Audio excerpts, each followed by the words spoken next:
ନୟାଗଡ଼ ଜିଲ୍ଲା ଦଶପଲ୍ଲା ବ୍ଲକ ବାଣୀଗୋଛାର ଜଣେ ଭାଇ ଗାଡ଼ି ନେଇ ଢେଙ୍କାନାଳ ଅଭିମୁଖେ ଆସିଥିଲେ ଏବଂ ଢେଙ୍କାନାଳ ସଦର ଶଙ୍କରପୁର ପାଖରେ ଭାଇଙ୍କ ଗାଡ଼ିଟି ଖରାପ ହୋଇଯାଇଥିଲା ଏବଂ ଭାଇ ସାହାଯ୍ୟ ସହଯୋଗ ଲୋଡ଼ିଥିଲେ ଓଡ଼ିଶା ଡ୍ରାଇଭର ମହାସଂଘକୁ। ଶଙ୍କରପୁରର ଭାଇମାନେ ପହଞ୍ଚି ପରେ ତାଙ୍କୁ ସାହାଯ୍ୟ ସହଯୋଗ ଯୋଗାଇ ଦେଇଥିଲେ। କୋରାପୁଟ ସଦରର ଜଣେ ଭାଇ ଗାଡ଼ି ନେଇ ରାୟଗଡ଼ା ଅଭିମୁଖେ ଯାଇଥିଲେ ଏବଂ ରାୟଗଡ଼ାରେ ଭାଇଙ୍କ ଗାଡ଼ିଟି କିଛି ସମସ୍ୟା ହୋଇଥିଲା। ଭାଇ ସାହାଯ୍ୟ ସହଯୋଗ ଲୋଡ଼ିଥିଲେ ଓଡ଼ିଶା ଡ୍ରାଇଭର ମହାସଂଘର। ପରବର୍ତ୍ତୀ ମୁହୂର୍ତ୍ତରେ ରାୟଗଡ଼ା ସଦରର ଭାଇମାନେ ପହଞ୍ଚି ଭାଇଙ୍କୁ ସାହାଯ୍ୟ ସହଯୋଗ ଯୋଗାଇ ଦେଇଥିଲେ। ପୁରୀ ଜିଲ୍ଲା ନିମାପଡ଼ା ବ୍ଲକର ଜଣେ ଭାଇ ଗାଡ଼ି ନେଇ ଯାଜପୁର ଅଭିମୁଖେ ଯାଇଥିଲେ ଏବଂ ଯାଜପୁର ଜିଲ୍ଲା ପାଣିକୋଇଲି ପାଖରେ ଭାଇଙ୍କ ଗାଡ଼ିଟି ଆଗ ଚକା ପୁରା ବସି ଯାଇଥିଲା। ତ ଗୋଟିଏ ଜୋକ୍ରେ କାମ ହୋଇପାରିଲାନି। ଭାଇ ସାହାଯ୍ୟ ସହଯୋଗ ଲୋଡ଼ିଥିଲେ ଓଡ଼ିଶା ଡ୍ରାଇଭର ମହାସଂଘର। ପରବର୍ତ୍ତୀ ମୁହୂର୍ତ୍ତରେ ଯାଜପୁର ଜିଲ୍ଲା ପାଣିକୋଇଲିର ଭାଇମାନେ ପହଞ୍ଚି ଭାଇଙ୍କୁ ସାହାଯ୍ୟ ସହଯୋଗ ଯୋଗାଇ ଦେଇଥିଲେ। କଟକ ଜିଲ୍ଲା ସରଣ୍ଡାଗଡ଼ର ଜଣେ ଭାଇ ଗାଡ଼ି ନେଇ ଯାଉଥିବା ସମୟରେ ଚୌଦ୍ୱାର ଗାନ୍ଧୀ ଛକ ପାଖରେ ଭାଇଙ୍କ ଗାଡ଼ି କିଛି ସମସ୍ୟା ହୋଇଥିଲା ଏବଂ ଭାଇ ସାହାଯ୍ୟ ସହଯୋଗ ଲୋଡ଼ିଥିଲେ ଓଡ଼ିଶା ଡ୍ରାଇଭର ମହାସଂଘର। ପରବର୍ତ୍ତୀ ମୁହୂର୍ତ୍ତରେ ଚୌଦ୍ୱାର ଭାଇମାନେ ପହଞ୍ଚି ଭାଇଙ୍କୁ ସାହାଯ୍ୟ ସହଯୋଗ ଯୋଗାଇ ଦେଇଥିବାର ସୂଚନା ରହିଛି। ଗଞ୍ଜାମ ଜିଲ୍ଲା ବୁଗୁଡ଼ା ବ୍ଲକର ଜଣେ ଭାଇ ଗାଡ଼ି ନେଇ ଖୋର୍ଦ୍ଧା ଅଭିମୁଖେ ଆସିଥିଲେ ଏବଂ ଖୋର୍ଦ୍ଧା ପୁବୁସାହି ପାଖରେ ଭାଇଙ୍କ ଗାଡ଼ିଟି ଖରାପ ହୋଇଥିଲା ଏବଂ ଭାଇ ସାହାଯ୍ୟ ସହଯୋଗ ଲୋଡ଼ିଥିଲେ ଓଡ଼ିଶା ଡ୍ରାଇଭର ମହାସଂଘର।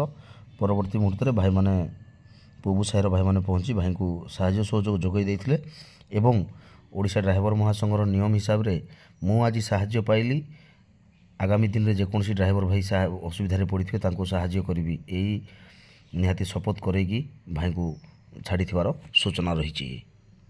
ଆନ୍ଧ୍ରପ୍ରଦେଶ ବିଜୟୱାଡ଼ାର ଜଣେ ଭାଇ ଗାଡ଼ି ନେଇ କୋରାପୁଟ ଅଭିମୁଖେ ଆସିଥିଲେ ଏବଂ କୋରାପୁଟରେ ଡ୍ରାଇଭର ଭାଇଙ୍କ ଦେହ ଭୀଷଣ ଖରାପ ହୋଇଯିବାରୁ ଭାଇ ସାହାଯ୍ୟ ସହଯୋଗ ପାଇଁ ଅନୁରୋଧ କରିଥିଲେ ଆନ୍ଧ୍ର ଡ୍ରାଇଭର ମହାସଂଘକୁ ଏବଂ ଆନ୍ଧ୍ର ଡ୍ରାଇଭର ମହାସଂଘର ଅନୁରୋଧ କଲା ପରେ ଓଡ଼ିଶା ଡ୍ରାଇଭର ମହାସଂଘ କୋରାପୁଟ ଜିଲ୍ଲା ଶିମିଳିଗୁଡ଼ାର ଭାଇମାନେ ପହଞ୍ଚି ଭାଇଙ୍କୁ ସାହାଯ୍ୟ ସହଯୋଗ କରିଥିଲେ, ମେଡ଼ିକାଲ ଟ୍ରିଟମେଣ୍ଟ କରିଥିବାର ସୂଚନା ରହିଛି। କେନ୍ଦୁଝର ଜିଲ୍ଲା ହରିଚନ୍ଦନପୁରର ଜଣେ ଭାଇ ଗାଡ଼ି ନେଇ କୋରାପୁଟ ଅଭିମୁଖେ ଯାଇଥିଲେ। କୋରାପୁଟର ଜୟପୁର ପାଖରେ ଭାଇଙ୍କ ବ୍ରେକ୍ ଜାମ୍ ହୋଇଯାଇଥିଲା ଏବଂ କିଛି ସମସ୍ୟା ହୋଇଥିଲା, ଯାହାଦ୍ୱାରା ଭାଇ ସାହାଯ୍ୟ ସହଯୋଗ ଲୋଡ଼ିଥିଲେ ଓଡ଼ିଶା ଡ୍ରାଇଭର ମହାସଂଘର ଏବଂ ପରବର୍ତ୍ତୀ ମୁହୂର୍ତ୍ତରେ ଜୟପୁରର ଭାଇମାନେ ପହଞ୍ଚି ଭାଇଙ୍କୁ ସାହାଯ୍ୟ ସହଯୋଗ ଯୋଗାଇ ଦେଇଥିଲେ। ନୟାଗଡ଼ ଜିଲ୍ଲା ଖଣ୍ଡପଡ଼ା ବ୍ଲକର ଜଣେ ଭାଇ ଭୁବନେଶ୍ୱରରେ ମେଡ଼ିକାଲରେ ଚିକିତ୍ସିତ ହେଉଥିଲେ ଏବଂ ତାଙ୍କୁ ଏକ ରକ୍ତର ଆବଶ୍ୟକ ହୋଇଥିଲା। ତ ଭାଇ ସାହାଯ୍ୟ ସହଯୋଗ ପାଇଁ ଓଡ଼ିଶା ଡ୍ରାଇଭର ମହାସଂଘକୁ ଅନୁରୋଧ କରିଥିଲେ। ପରବର୍ତ୍ତୀ ମୁହୂର୍ତ୍ତରେ ଭୁବନେଶ୍ୱର ରୁରାଲ ବ୍ଲକ ମଳିପଡ଼ା ଜିପିର ଭାଇମାନେ ଆସି ଭାଇଙ୍କୁ ଗୋଟେ ରକ୍ତ ପାଇଁ ସହଯୋଗ କରିଥିବାର ସୂଚନା ରହିଛି।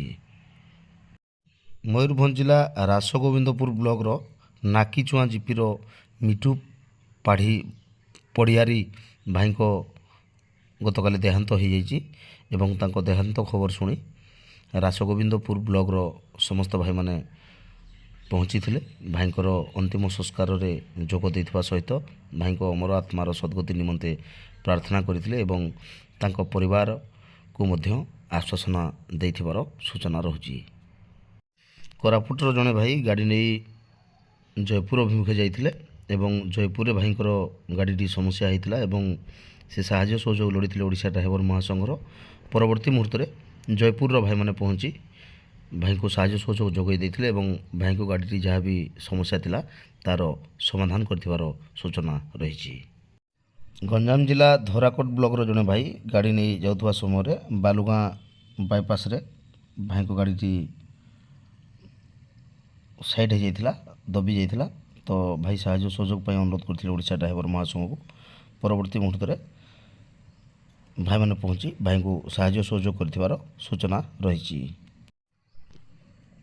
ଭୁବନେଶ୍ୱରର ଜଣେ ଭାଇଙ୍କ ଗାଡ଼ି ନେଇ ଭାଇ ଯାଉଥିଲେ। କହ୍ନେଇପୁର ଜିପି ପାଖରେ ଭାଇଙ୍କ ଗାଡ଼ିଟି ରାସ୍ତା କଡ଼ରେ ଫସି ଯାଇଥିଲା, ଯେଉଁଥିପାଇଁ କି ସେ ସାହାଯ୍ୟ ସହଯୋଗ ଲୋଡ଼ିଥିଲେ ଓଡ଼ିଶା ଡ୍ରାଇଭର ମହାସଂଘକୁ ଏବଂ ଓଡ଼ିଶା ଡ୍ରାଇଭର ମହାସଂଘର ସାହାଯ୍ୟ ସହଯୋଗ ପିନ୍ ଫରୱାର୍ଡ଼ ହେବା ପୂର୍ବରୁ ଅନ୍ୟ ଓଡ଼ିଶା ଡ୍ରାଇଭର ମହାସଂଘର ଭାଇମାନେ ପହଞ୍ଚି ଭାଇଙ୍କ ଗାଡ଼ିଟିକୁ ଟାଣି ଦେଇଥିଲେ। ଭାଇ ଯେଉଁ ସମସ୍ୟାରେ ଥିଲେ ତା'ର ସମାଧାନ କରିଦେଇଥିବାର ସୂଚନା ରହୁଛି।